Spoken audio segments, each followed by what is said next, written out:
will hear like a noise from the background because there's people in this house. So I'm going to try and okay. So it's the final unit of our study guide. It's learning unit 6, culture and indigenous knowledge as a resource for sustainable development. I once again took our assignment question and then I put it in front of us so that before we get into this unit, we may see what we need to capture. And then hopefully we'll be able to answer this with ease as much as there will be a lot of guidelines already. So can I please just admit somebody?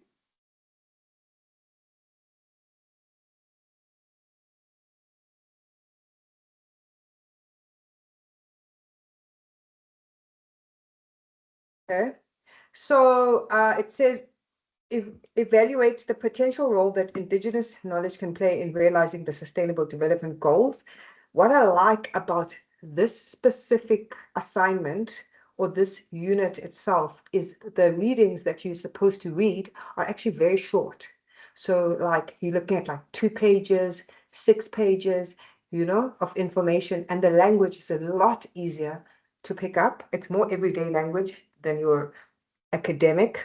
And okay, there's like two articles that with like extreme difficult reading, but I quite enjoyed reading through some of these. So in order for you to get a distinction for an assignment like this,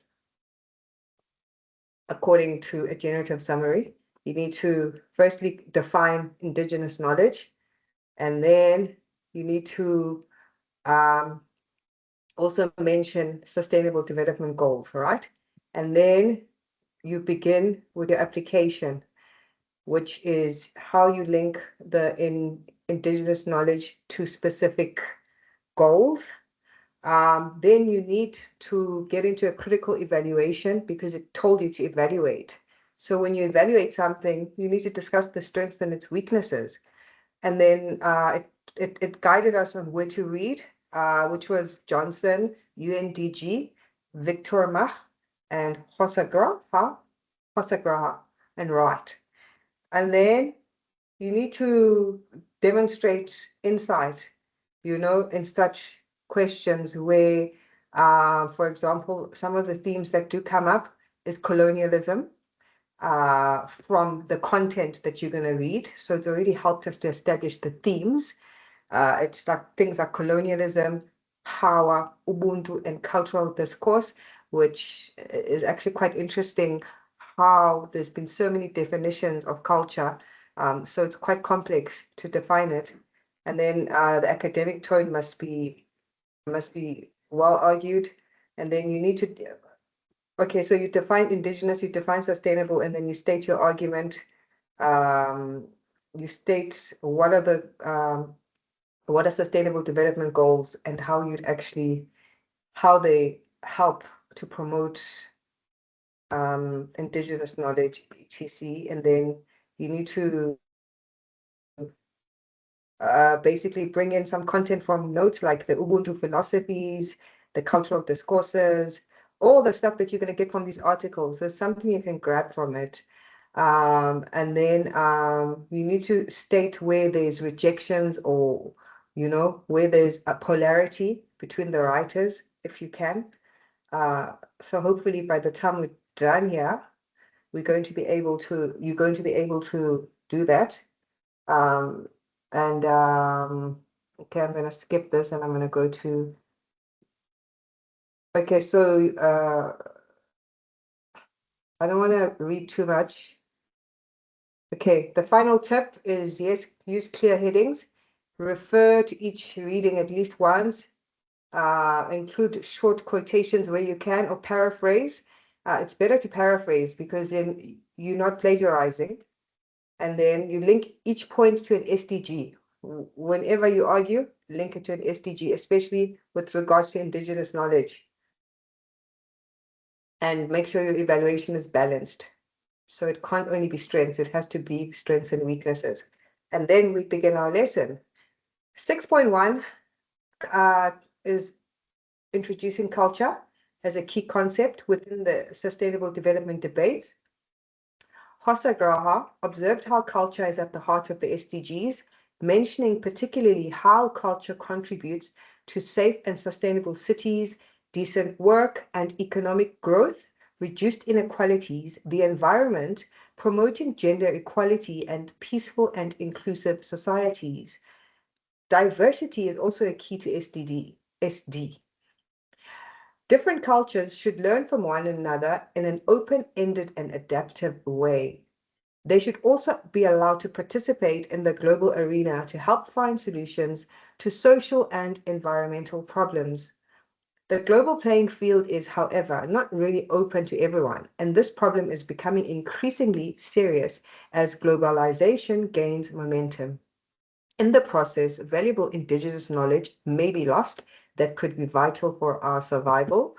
And then the COVID-19 pandemic, for instance, showed how indigenous knowledge can play a vital role in dealing with diseases. This and other issues, including those of an environmental nature, serve as an important example of how indigenous communities use their lived experiences to survive in the face of new and old development challenges. So one of the articles is Culture is at the Heart of SDG. So this article really breaks down how culture links to the sustainable development goals. So I got it summarized. And then it tells us that culture shapes values, identities, behaviors, and social norms. This affects adoption of environmental practices, conflict resolution, community resilience, gender equality, and education outcomes. Now, the other one is culture as a driver of sustainable development. So in creative, you get it in creative industries, your heritage, tourism, and cultural entrepreneurship contribute to employment, economic diversification, innovation. I'm sure you guys have seen when you travel overseas and in South Africa, there's this culture that we present and, which drives the tourism and that creates jobs for us. Culture as a component of human well-being.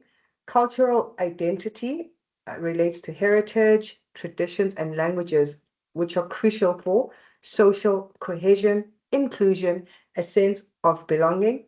UNESCO is one of the articles that we do look into in this unit, and it calls culture the missing pillar of sustainable development. Now, this is how culture and sustainable developments are linked. SDG 11 talks about sustainable cities and communities, which they dub as the most important.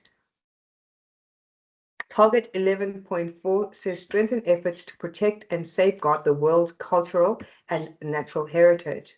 This is the only SDG that explicitly mentions culture, especially of cultural heritage, museums, monuments, cultural cities, and safeguarding traditions and identity.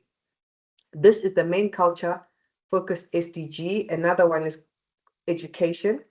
In Target 4.7, it tells us to highlight cultural aspects through global citizenship, appreciation of cultural diversity, education for sustainable development. Culture matters because education becomes meaningful when it reflects local languages, traditions, and identities.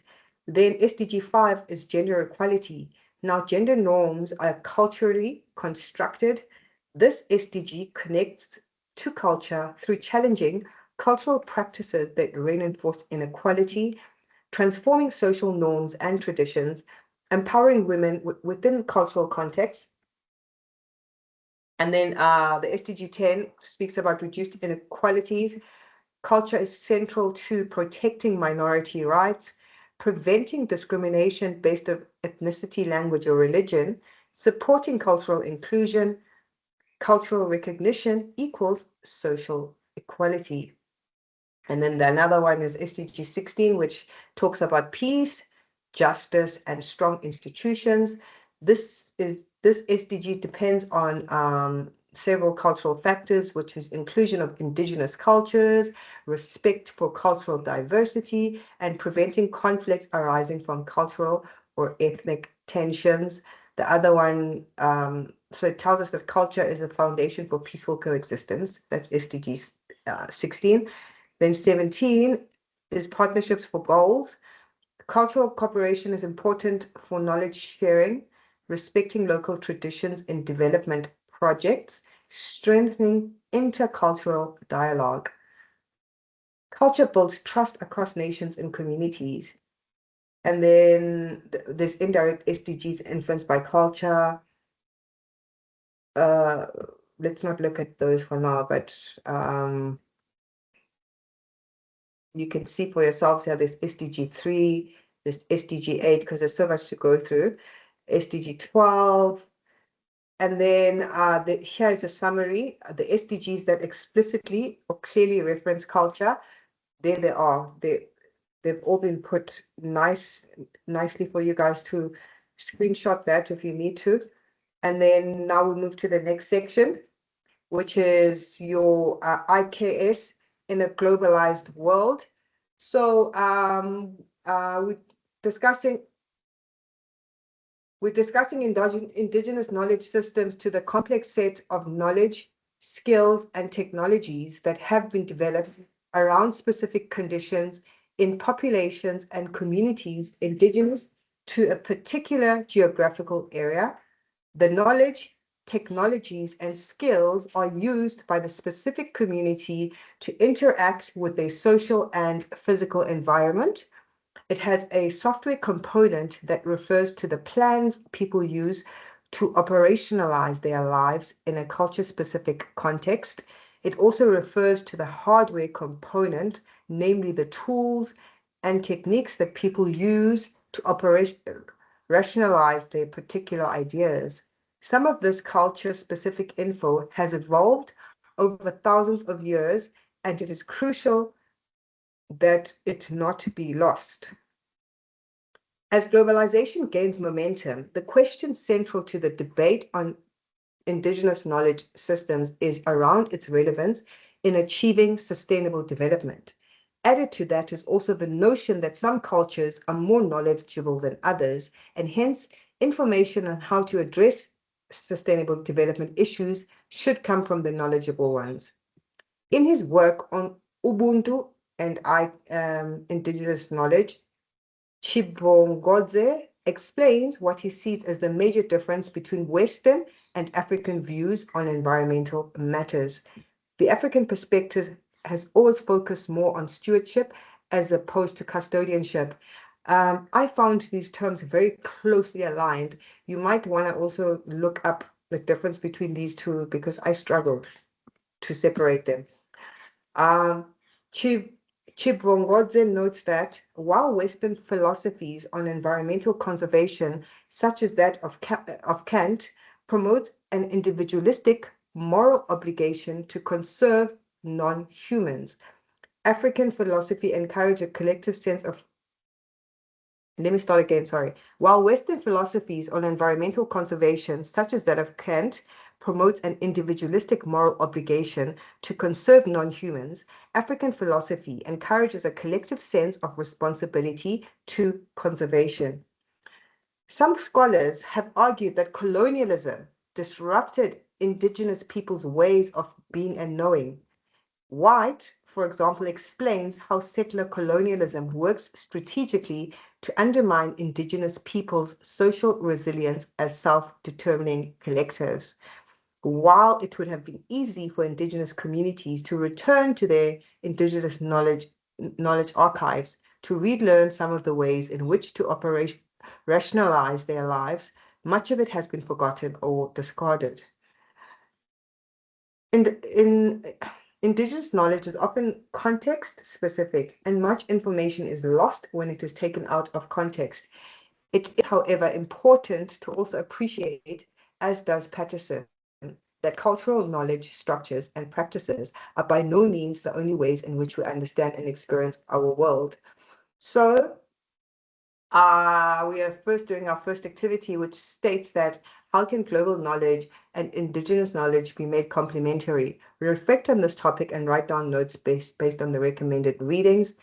Okay, so I took a step further to try and get more clarity for us by finding out what this is trying to say to us. So what it means for global knowledge and indigenous knowledge to be complementary. This is a dope summary.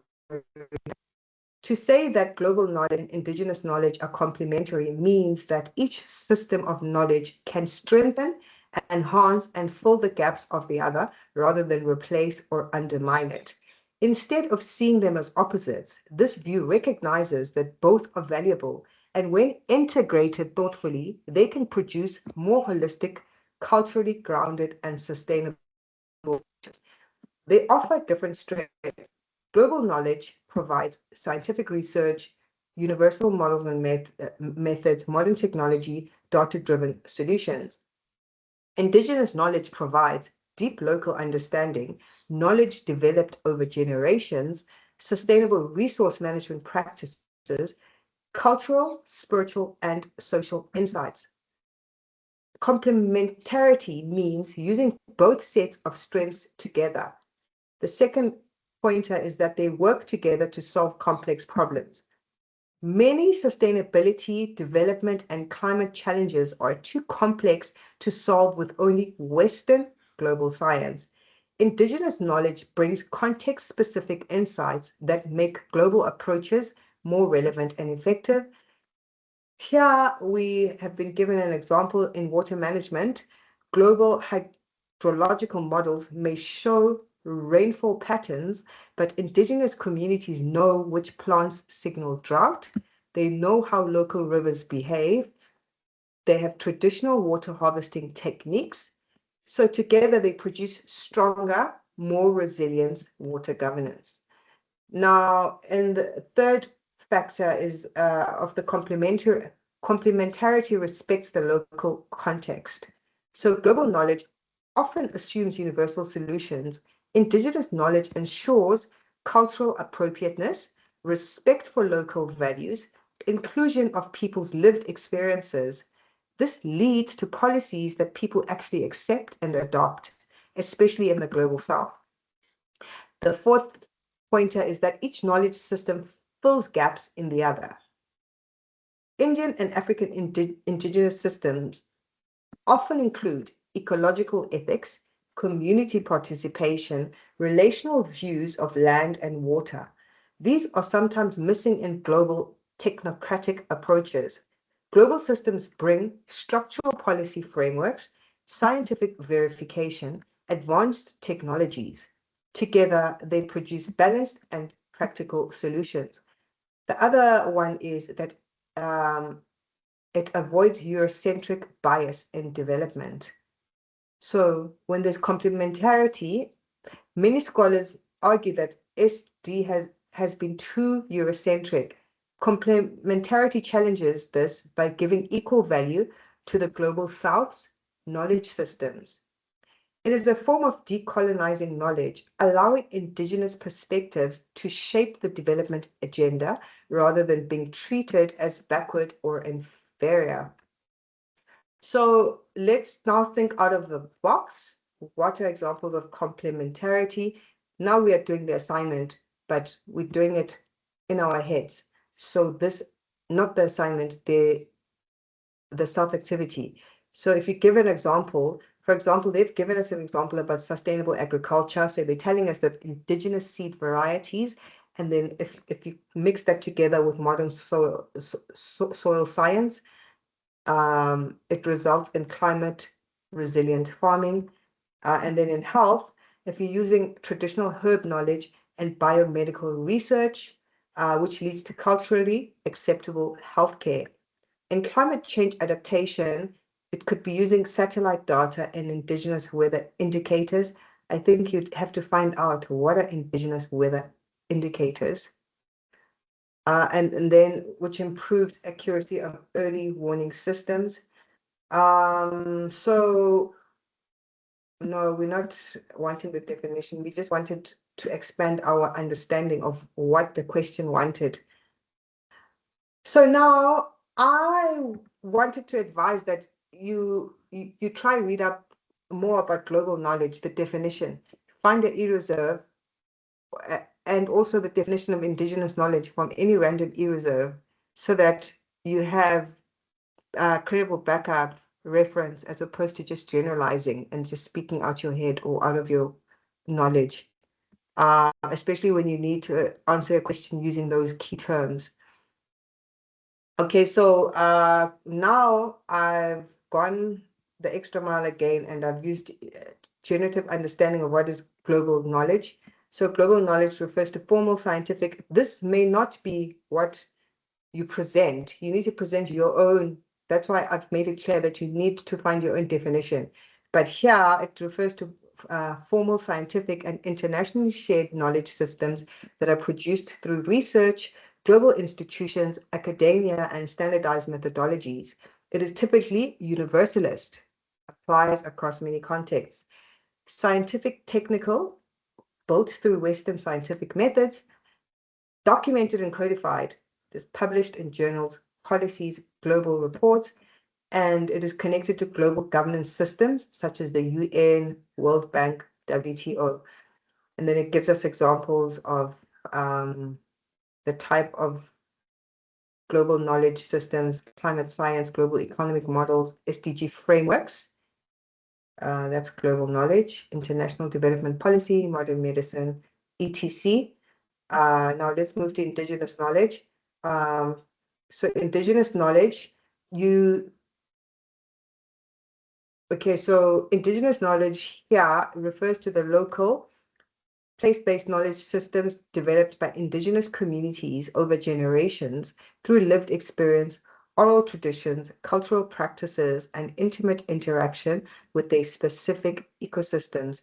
So it is context-specific and place-based. It is holistic because it integrates the spiritual, ecological, social, and cultural dimensions.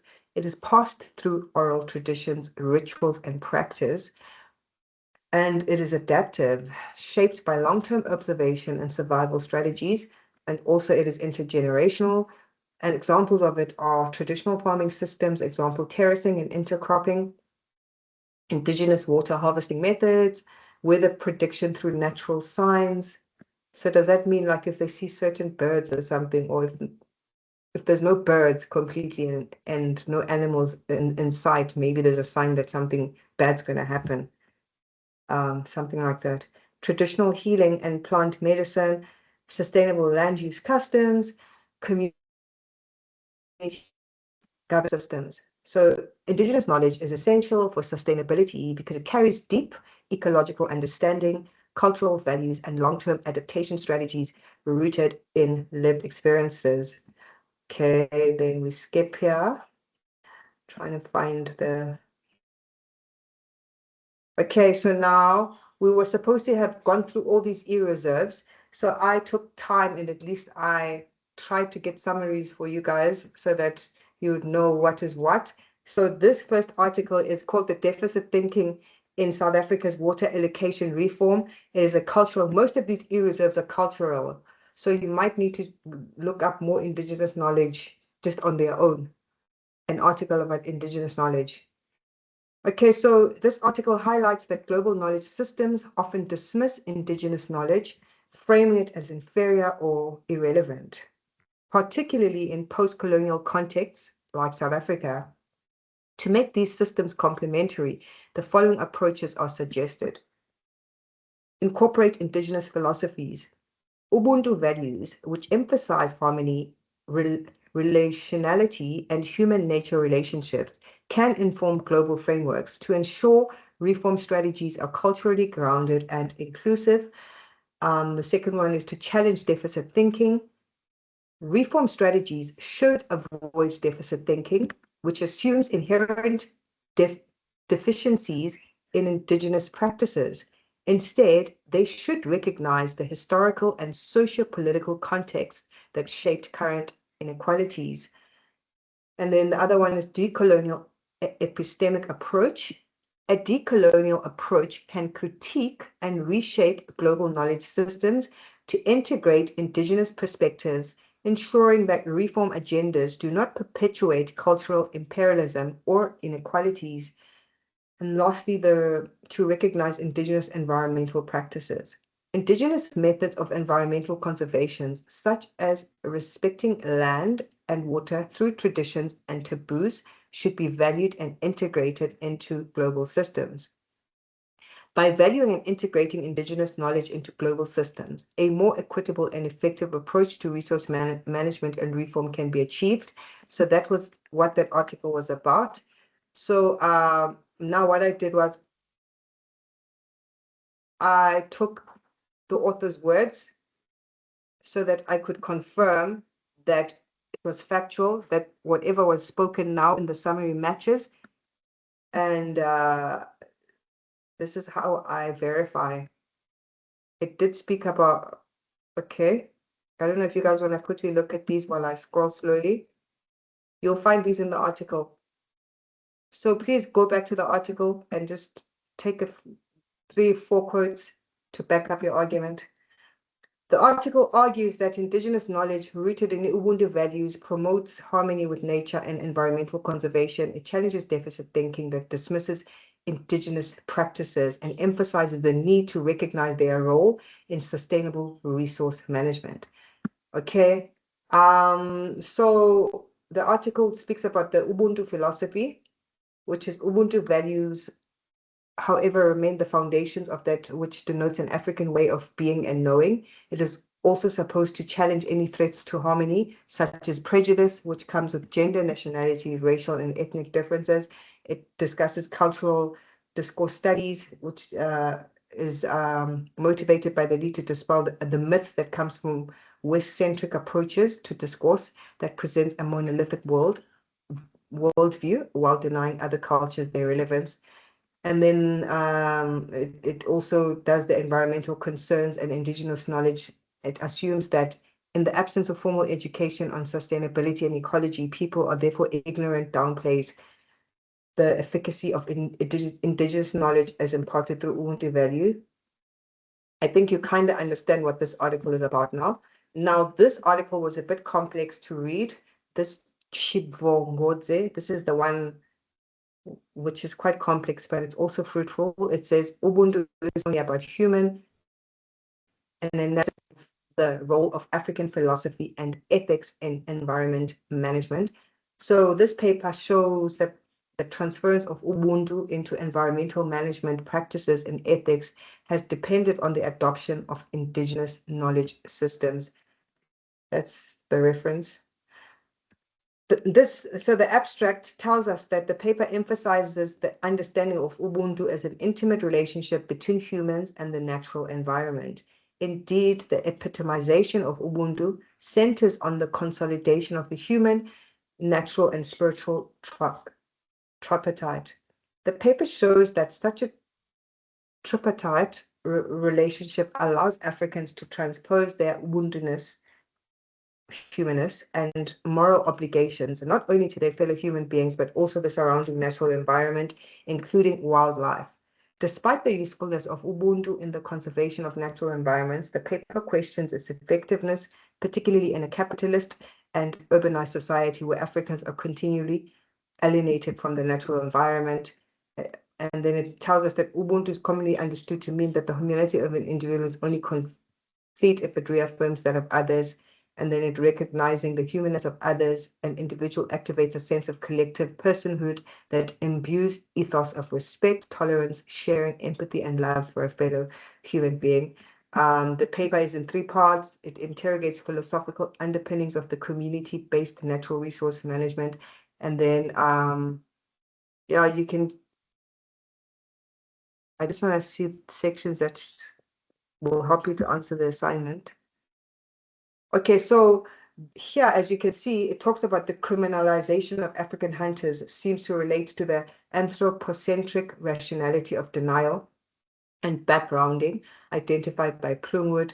The rationality of denial and backgrounding sought not only to separate Africans from nature, but to pose them as inessential and a danger to the environment and wildlife. This misrepresentation served the purpose of reinforcing a false reality that Western conservation systems were superior to those of the colonized.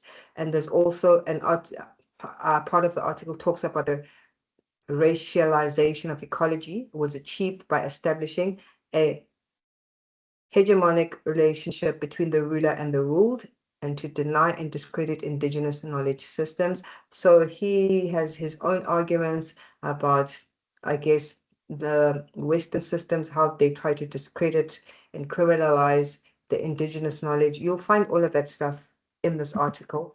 Then this article critiques global systems, particularly colonialism and capitalism, for their role in alienating Africans from their natural environment and disrupting traditional ecological relationships. It argues that colonialism and globalization, driven by anthropocentric and capitalist ideologies, have systematically devalued African indigenous knowledge systems and severed the intimate bond between Africans and nature. And then global systems such as international development agencies and NGOs are criticized for promoting managerial environmentalism and privileging Western scientific knowledge over Afro-based environmental ethics. This has led to the marginalization of indigenous conservation practices, such as the use of taboos, clan names, and proverbs, which historically fostered a harmonious relationship between humans and nature. This article also highlights how the commodification of nature and the expansion of capitalist systems have disrupted traditional livelihoods, forcing Africans into wage labor and urbanization, further distancing them from ecological roots. It calls for the reclamation of Ubuntu as an effective environmental conservation tool through indigenous knowledge systems. Okay, I think you guys get the gist about this article.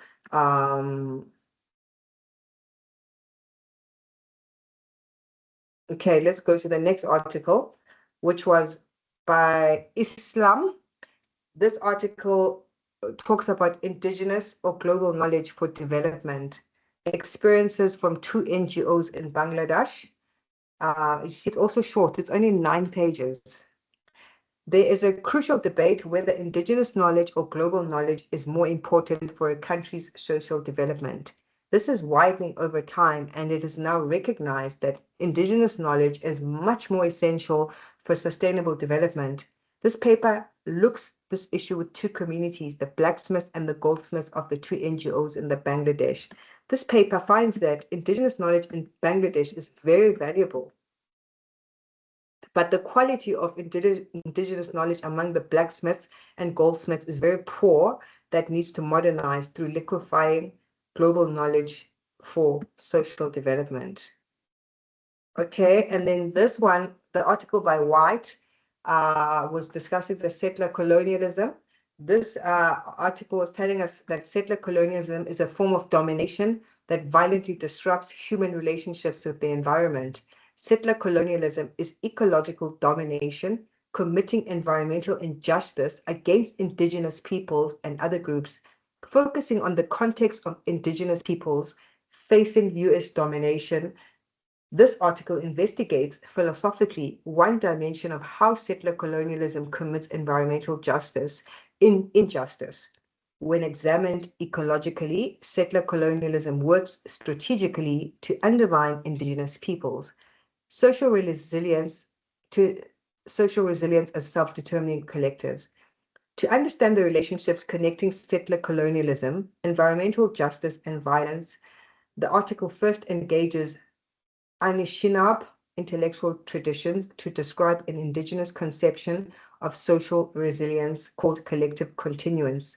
One way in which settler colonial violence commits environmental injustice is through strategically undermining indigenous collective continuous. At least 2 kinds of environmental injustices demonstrate such violence. There's vicious sedimentation and insidious loop. This article seeks to contribute to knowledge of how anti-indigenous settler colonialism and environmental injustice are connected. Okay, this one just breaks it down more because I like to break down articles. Sorry, I'd like to admit somebody.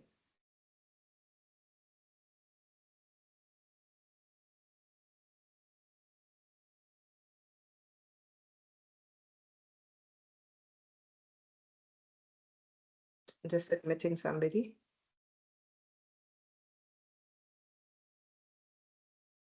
Okay. So going back to okay, so now we move to the next section. So this article, basically, I just gave you what you probably want to, like, instead of just reading, maybe you just wanted snaps of it so that you could be able to go back to the question at the end. The next section is culture and sustainable development.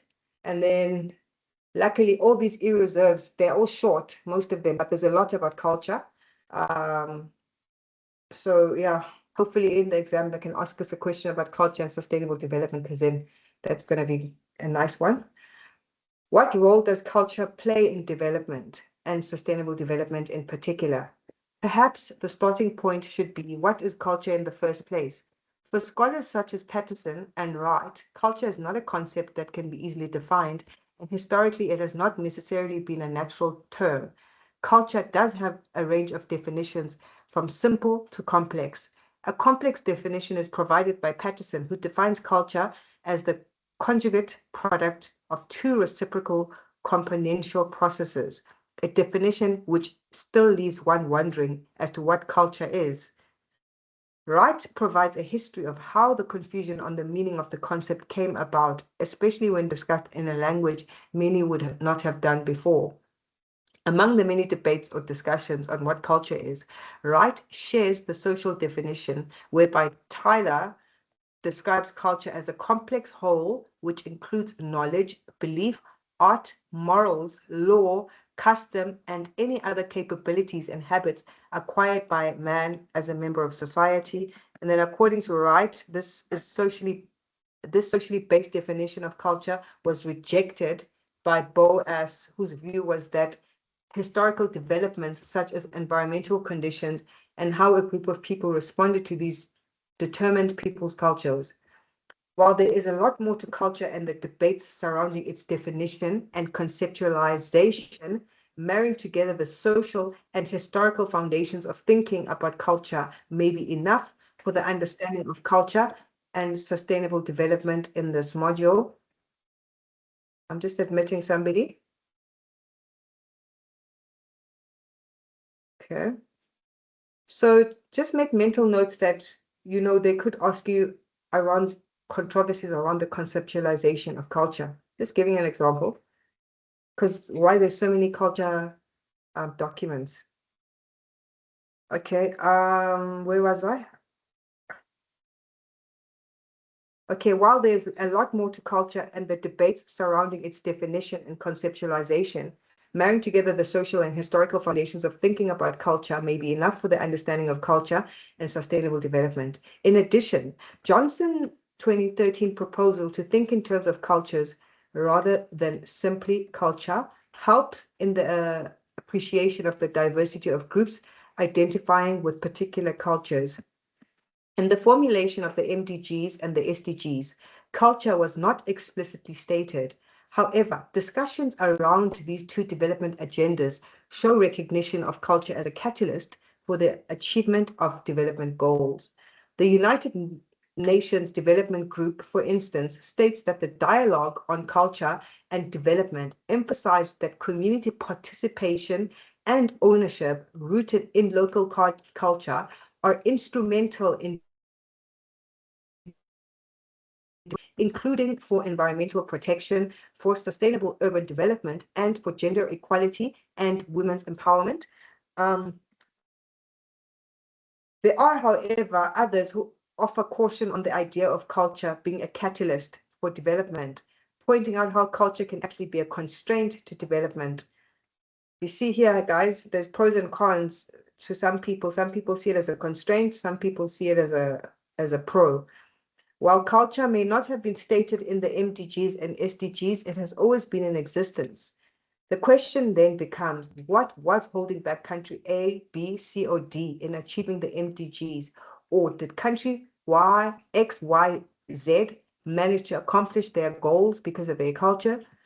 Thus, Victor Mach cautions that what is known so far regarding culture and development are theoretical ideas. it still needs to be known what the role of values, norms, and social practices are in development. Now, the next section tells us to read the section on culture and development. And it's only, see, another 3 pages. Isn't this beautiful? In the UNDG, then write 2 paragraphs debating how the Ubuntu philosophy as culture can enhance or constrain sustainable development. Save your written work for use and assignments. Okay, so okay, culture and development. This is the article, right? It tells us that culture is a vital element of sustainable development and human rights-based approaches. This is what the article is about. It serves as a source of identity, innovation, and creativity for individuals and communities, fostering social inclusion, economic growth, and ownership of development processes. The consultations for the post-2015 development agenda have highlighted the importance of integrating culture into global development priorities. And then the Open Working Group on SDGs has acknowledged the role of culture in its outcome document, linking it to food security, education, economic growth, sustainable cities, and consumption and production patterns. Contributions of culture to poverty reduction. So this article tells us that culture is a resilient economic sector that provides significant livelihood opportunities, cultural and creative industries, sustainable cultural tourism, and the preservation of cultural heritage are powerful drivers of poverty reduction and economic growth. Examples from countries such as Mali and Serbia demonstrate how investments in cultural infrastructure and ecotourism can generate revenue, create jobs, and address social aspects of poverty. These initiatives also contribute to environmental awareness and sustainable development. Then there's a section in the article that discusses cultural literacy and education. Education strategies that incorporate cultural elements can foster cultural literacy and equip young people with the skills to thrive in multicultural and diverse societies. Integrating cultural aspects into education programs strengthens connections to local roots, enhances learning outcomes, and provides relevant skills. For instance, Bosnia and Herzegovina prioritizes intercultural and inclusive education to address the challenges posed by monoethnic schools and multiple curricula. And then it talks about advancing gender equality and women's empowerment. This participation in cultural activities has proven effective in advancing gender equality and empowering women. Examples from countries such as Ecuador, Indonesia, and Samoa show that cultural engagement helps vulnerable populations, particularly women and girls, prioritize education, delay early marriage, and strengthen autonomy through income generation. Culturally sensitive approaches also improve access to health services, including sexual and reproductive health. Initiatives that involve men and boys in promoting gender equalities have been particularly impactful. I mostly took the article straight as it is because it was short. Culturally led urban redevelopment. Culturally sensitive redevelopment of urban areas and public spaces can preserve the social fabric, attract investment, and improve economic returns. Examples are from Argentina and Morocco and Spain, who demonstrate how culture can address challenges such as rapid urbanization, inequality, and environmental degradation, protecting historic districts and using cultural facilities. The other one is linking cultural diversity and biodiversity for environmental sustainability, talks about development programs that embrace cultural diversity and traditional knowledge that can enhance environmental sustainability. Initiatives in countries like Nepal, Pakistan, and Albania show that involving local communities in conservation efforts improves monitoring, enforcement, and community township. Then culture can be used as a tool for reconciliation. Culture has the potential to build bridges and shape effective reconciliation processes with full community ownership. Cultural rights, heritage, and identity provide legitimacy for participatory governance and local development. Examples are from Mali, South Sudan, Sri Lanka, that highlights how cultural rehabilitation and dialogue can foster tolerance, overcome trauma, and promote stabilization. So that was the article. The other article, okay, the key messages was economic contribution, education, gender equality, urban redevelopment, environment, and reconciliation. So the article was talking about Ubuntu philosophy. If you want to know a bit about Ubuntu philosophy, this article doesn't mention it explicitly, but it mentions the principles of Ubuntu, emphasizing community, interconnectedness, and shared humanity. And it aligns with the article's emphasis on culture as a driver of social inclusion, reconciliation, and sustainable development. The article did highlight the importance of cultural values in fostering social cohesion, promoting participatory governance, and advancing gender equality, which are central tenets of Ubuntu. Additionally, the focus on communities' ownership, dialogue, and collaboration resonates with Ubuntu philosophy's emphasis on collective well-being and mutual respect. And that is done for the article by UNDG, Culture and Development. So all you need to do now is just to choose what you're going to take out of that article. And then the other one was talking about what is culture. I think I made it short. Yeah. Okay, what is culture? This one, what does it do? What should it do? And then it says that the concept of culture is deeply contested. Between 1920 and 1950 alone, there was at least 157 definitions, having undergone dramatic transformation over the course of at least 2 centuries. The notion of culture is ambiguous in political discourse, yet conceptually elusive. Core debates revolve around the content of culture, its relationship to society and civilization, as well as its function and role in the human conditions. Having deliberately dealt vaguely with the term thus far, the aim of this chapter is to examine 3 related questions of what does culture consist, what does culture do, and what should culture do.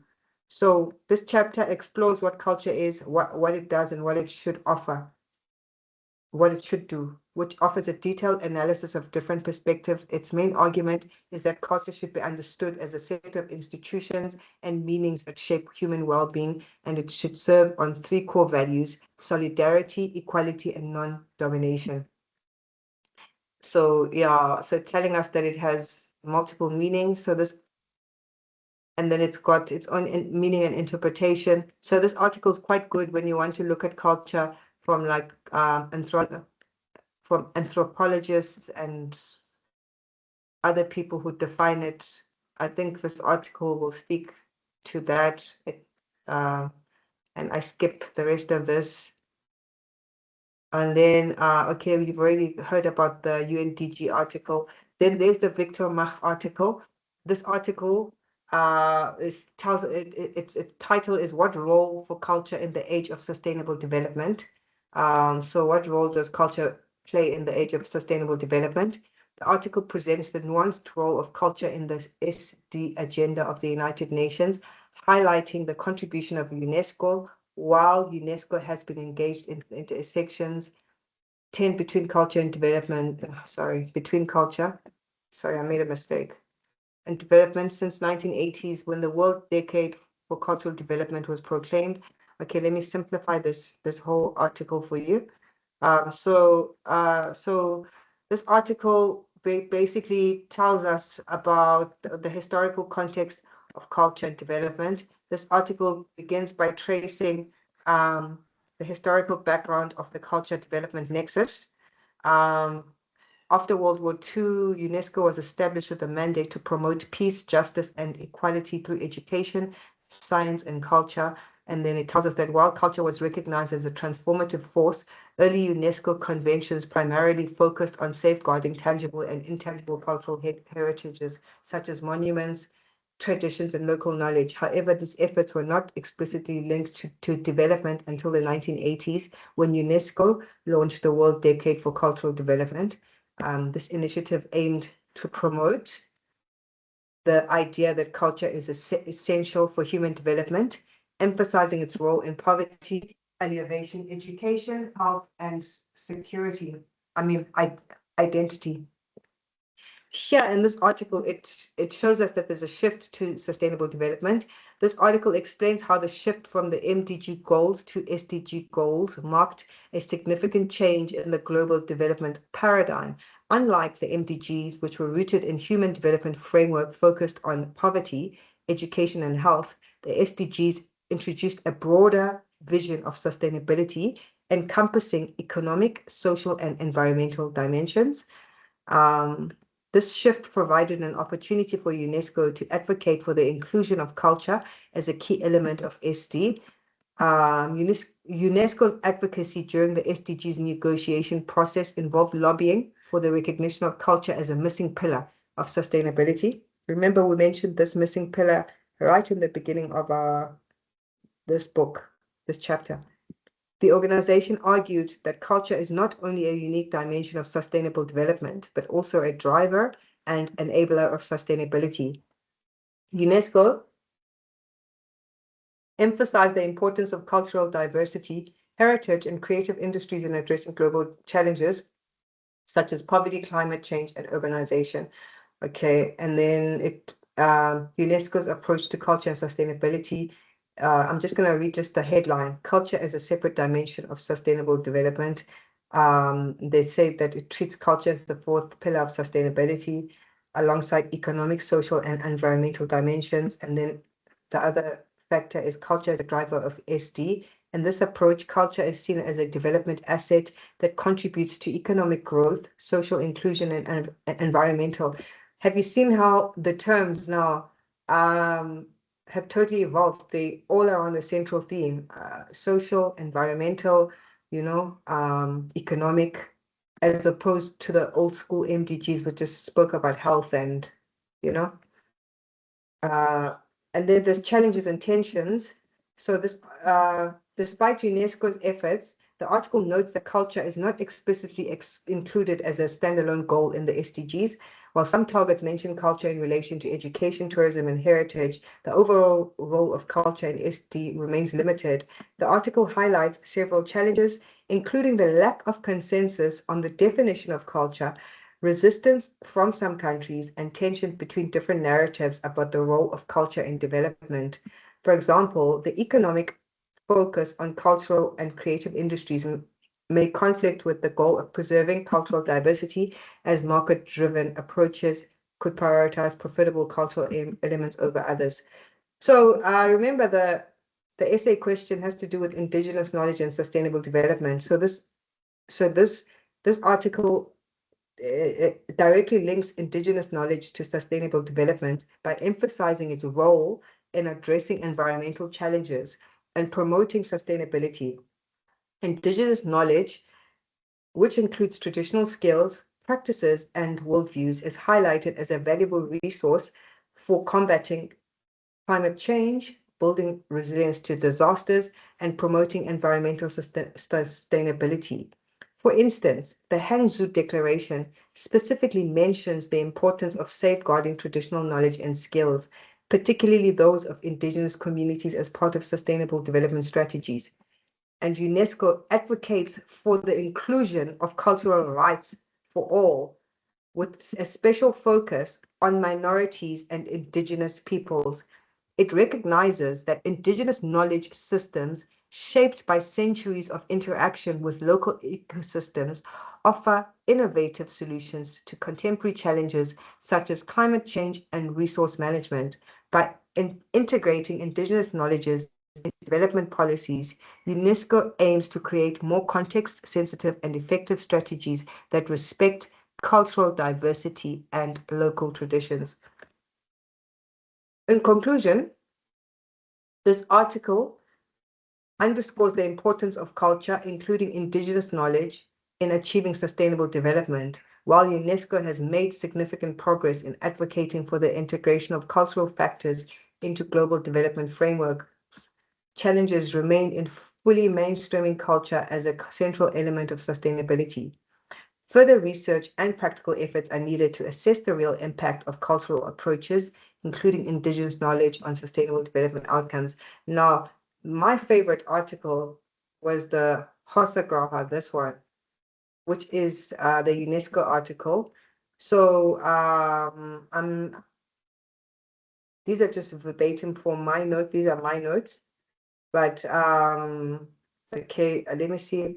Okay, so there's the article that is summarized using the exact words. So this article by this Hologroha guy, how do you say his name? Sorry, let me just look. Hosagraha.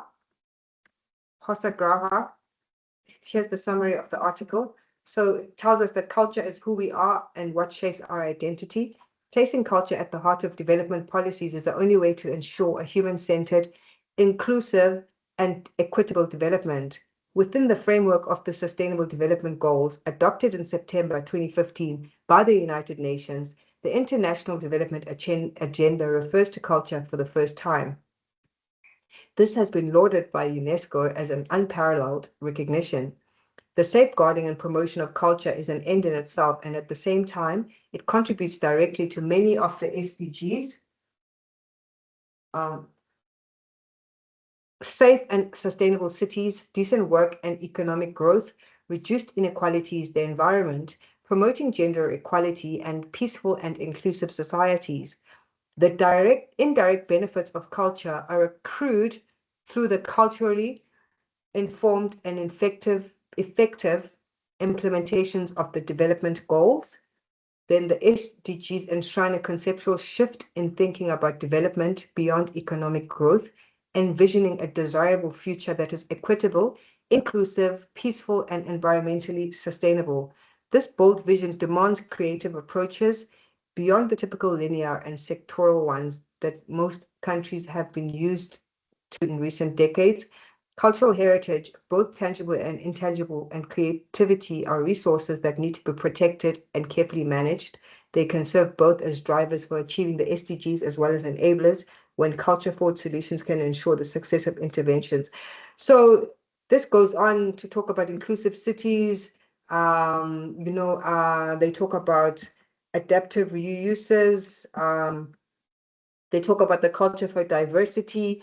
So if you want something about diversity, you take it from this article, the Holograha, the guy. Then it talks about how they use music as well to create peace and social equity. And lastly, why I like this is it addresses knowledge systems meaning indigenous knowledge systems. So this article does address indigenous knowledge systems, and it shares examples of, in Uganda, a project to safeguard intangible heritage, trained craft persons, especially the youth, in the ancient craft of bark cloth making. The project also established the sustainable practice of using the indigenous and, I can't say this word, ubiquitous mutuba trees, which had been neglected due to civil wars in the region. Such an effort furthered environment goals and ensured income generations, besides safeguarding the intangible heritage element of barkcloth weaving.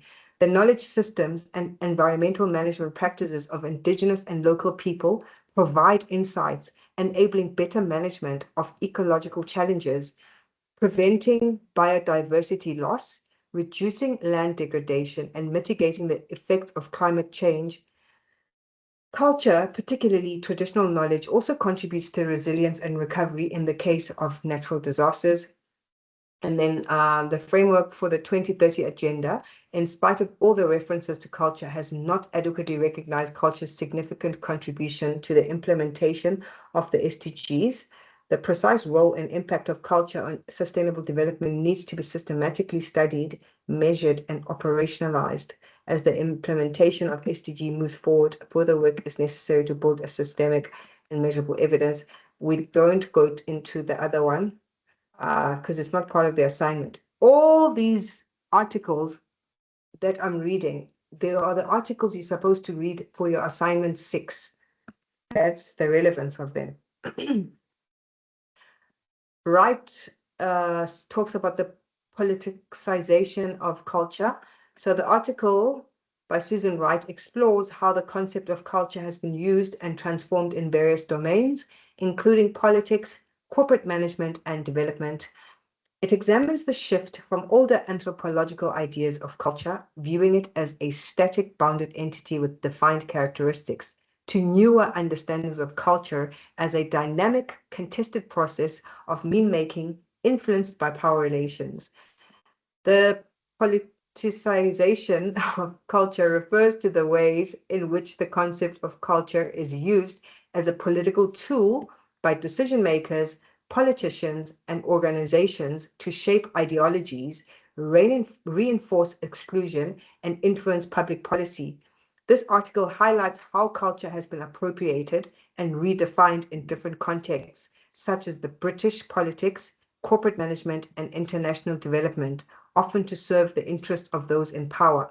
Now, it does mention indigenous people, such as the Kayapo, have used the concept of culture to assert their identity and challenge marginalization, demonstrating the political dimension of cultural definitions and their material effects. So in this unit, it told us that it introduced us to the debate around culture and sustainable development. I'm sure that you guys have enough information about culture and sustainable development using the SDGs. And it tells us that we discussed the importance of the participation of local communities in development initiatives. Essentially, okay, that's when we found it in the e-reserve article that we read earlier, the e-reserve that I read about the participation. I'm just not sure. I should have had names put so that I could reference for you guys, but I can do it after. And then the other one is essentializing the role of indigenous knowledge in such participation. We've read quite a few articles where they talk about the complementary, even the assignment. So indigenous knowledge and participation, you can put those two together through one article as well. And then if you go back to the exercise that we did, we also discussed culture and its significance in development processes, cautioning, however, that what culture does for or in development still needs to be discussed and observed in practice.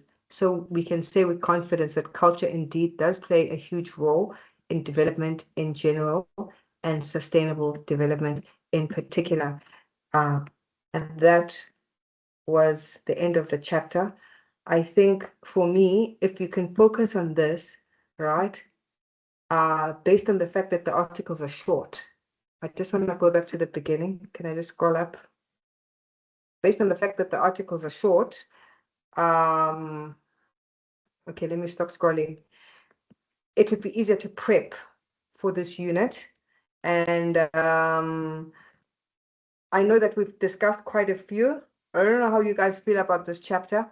For me, it feels like, okay, if I have notes in front of me, if I have an open book and I have notes in front of me, I could crack it, because the assignment question itself was not difficult to pinpoint, pointing out the strengths and the weaknesses just from the articles that I read. I don't know if anybody wants to say something. Let me just stop the recording first before we continue. Now we've